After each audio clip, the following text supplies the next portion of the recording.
ಲೋಹ city Nair petrol bunk ಒಂದು ಉಳ್ಕೊಳ್ಳೋದಕ್ಕೆ ಅವಕಾಶ ಮಾಡಿಕೊಟ್ಟಿದ್ರೆ ಈ ದಿನ ನಾವು ನಾಂದೇಡ್ ಮುಂದೆ ಸಾಗ್ತಾ ಇದ್ದೇವೆ. ಅವರಿಗೆ ಧನ್ಯವಾದಗಳು.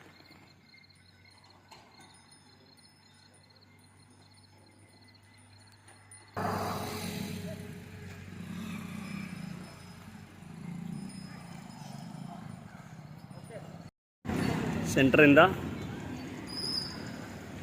ನಾಂದೇಡ್ ಕಡೆಗೆ ಸಾಗ್ತಾ ಇದ್ದಾವೆ.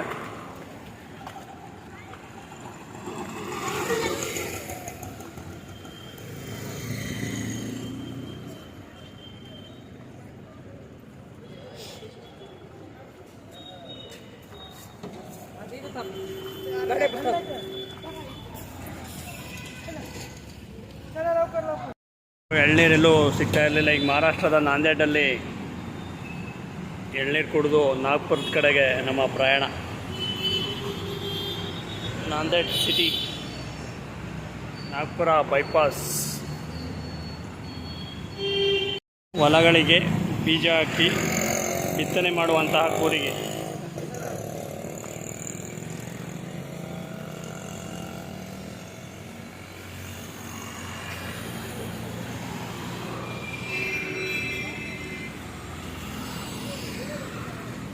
ನಾಂದೇಡ್ ಹೈವೇ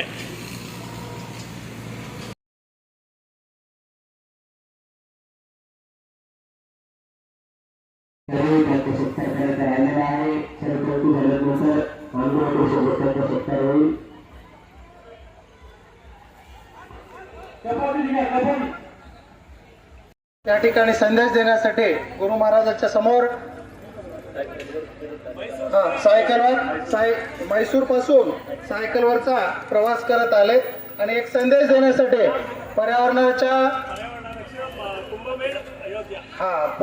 कुंभमेळ्याला या ठिकाणी प्रयागराज या ठिकाणी जाणार आहे. सायकलवर म्हैसूर इथून टिकून आलेले आहेत. एक त्यांचा संदेश आहे की आपण पर्यावरणाचं कशा पद्धतीने रक्षण करावं. आज आपल्याला जर वृक्षाचीच लागवड केली तर आपल्याला या ठिकाणी पाऊस आणि भरपूर प्रमाणामध्ये मिळेल. याचा हा संदेश घेऊन त्यांनी त्या ठिकाणी सायकलवर आणि गुरु महाराजांचा आशीर्वाद घेण्यासाठी इथं आलेले आहेत.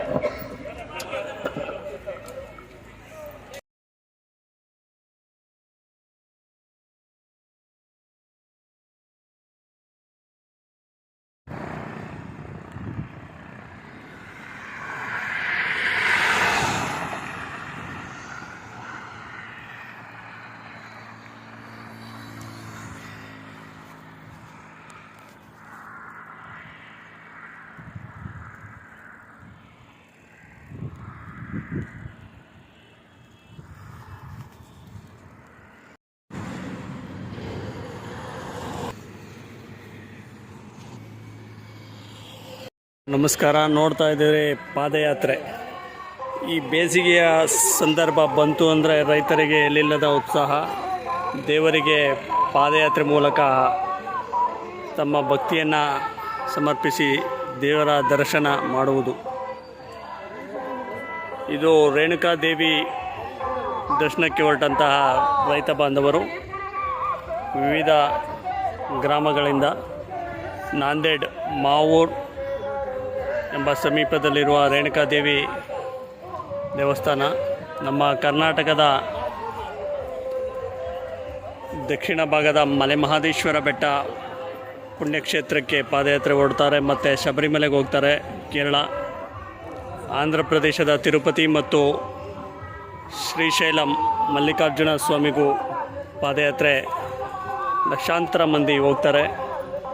ಹಾಗೆ ನಾವು ಮಹಾರಾಷ್ಟ್ರ, ಕರ್ನಾಟಕ, ತೆಲಂಗಾಣ ಗಡಿ ಭಾಗ ಬಂದರೆ ಪಾಂಡುರಂಗ ವಿಠಲ ಪಂಡರಾಪುರಕ್ಕೂ ಹೋಗುವುದು ಒಂದು ವಿಶೇಷ. ಹಾಗೆ ಇದು ರೇಣುಕಾದೇವಿ ದರ್ಶನಕ್ಕೆ ಹೊರಟಂತಹ ಪಾದಯಾತ್ರೆ ಭಕ್ತಾದಿಗಳ ಒಂದು ಸಮಾರಂಭ.